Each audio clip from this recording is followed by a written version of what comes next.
지금 이렇게 물가가 계속 치솟고 있고 많은 사람들이 힘들어하고 있는 그런 상황에서 정신 나간 백악관은 정부 지출을 늘려달라고 의회에 촉구하는 이런 황당한 짓거리를 아직까지도 멈추지 않고 있다.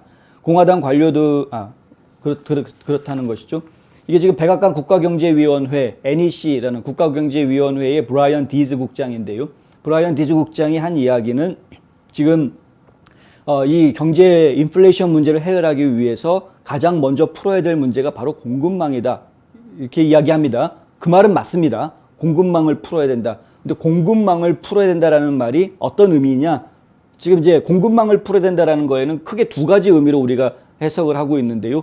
하나는 지금 산업 전반이 돌아갈 수 있게끔 원자재들, 부품 이런 것들이 원활하게 공급이 되게 해주는 부분, 그래서 생산이 더 늘어나게 해주는 것, 그것이 이제 공급망 해결의 한 가지 방법이고요. 또 한 가지는 유통망입니다. 유통을 원활하게 해주어서 그래서 생산된 물건들이 각지에 제대로 제때에 빠르게 배송이 될 수 있게 해주는 이 공급망의 그러니까 유통의 물류의 해결.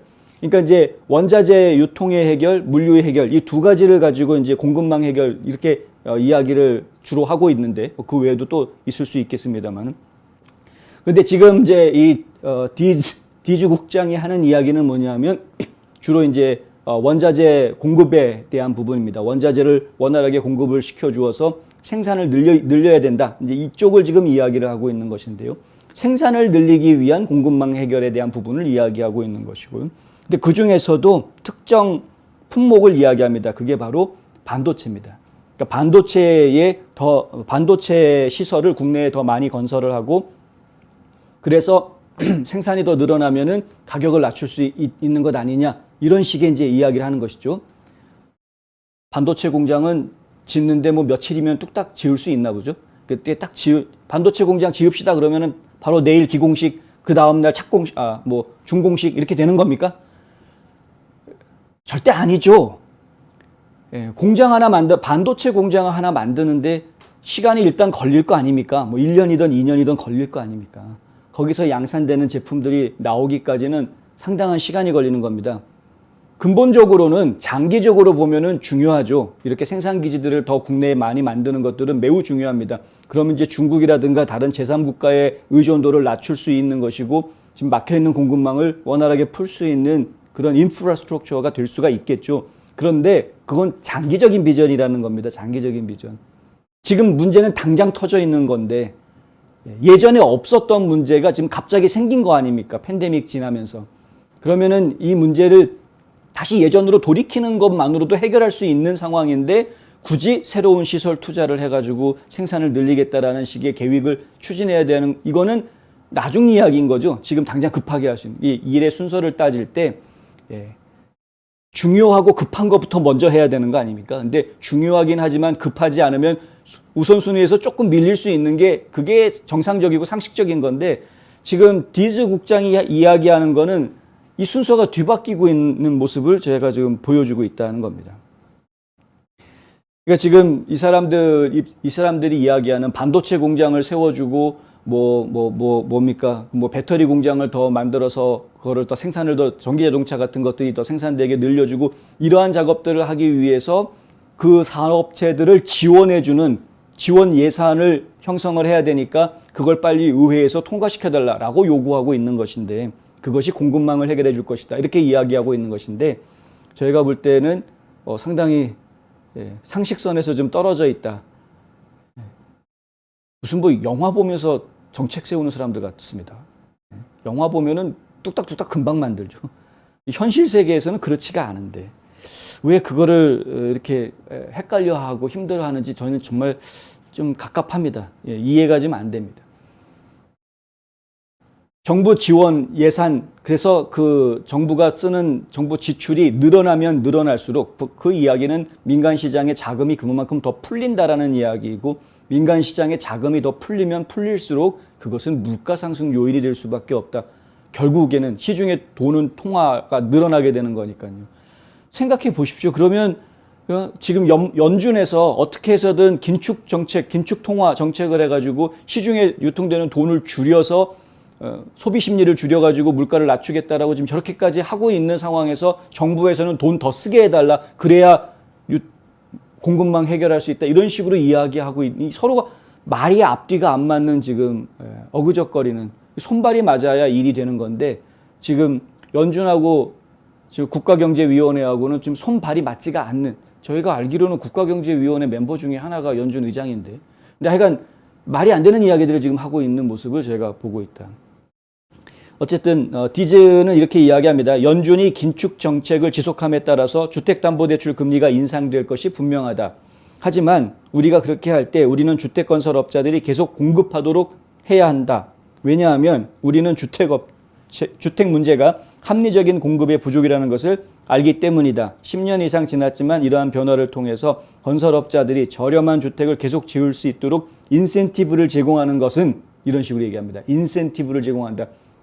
지원금 준다는 이야기인데 전통적인 케인스식의 재정 부양책과는 다른 것이다. 반도체와 주택과 같은 분야에서 가격을 낮추는 데 도움이 되도록 우리가 실제로 어떻게 투자해서 더 많은 역량을 쌓을 수 있느냐가 더 중요하다. 그러니까 지금 투자해야 된다. 정부가 민간 사업체들한테 반도체 분야하고 주택 분야 같은 경우에 더 투자해야 된다. 그래서 사람들이 멈추지 않고 계속해서 더 생산해내게끔 만들어야 된다. 이게 지금 건설업체는 더 집 짓게 만들어야 되고 반도체 기업들은 더 많은 반도체 생산하게 만들어야 된다. 그래서 그 사람들한테 그만큼 더 생산할 수 있게끔 인센티브를 주자. 그 얘기가 바꿔서 얘기하면 연방정부 돈을 좀 더 갖다 주자라는 이야기입니다. 트럼프 대통령이 머스크에 대해서 비판하는 어조로 이야기하면서 정부 보조금 없이는 도대체가 일을 제대로 할 수 없는 인간이라는 식의 표현을 했었죠.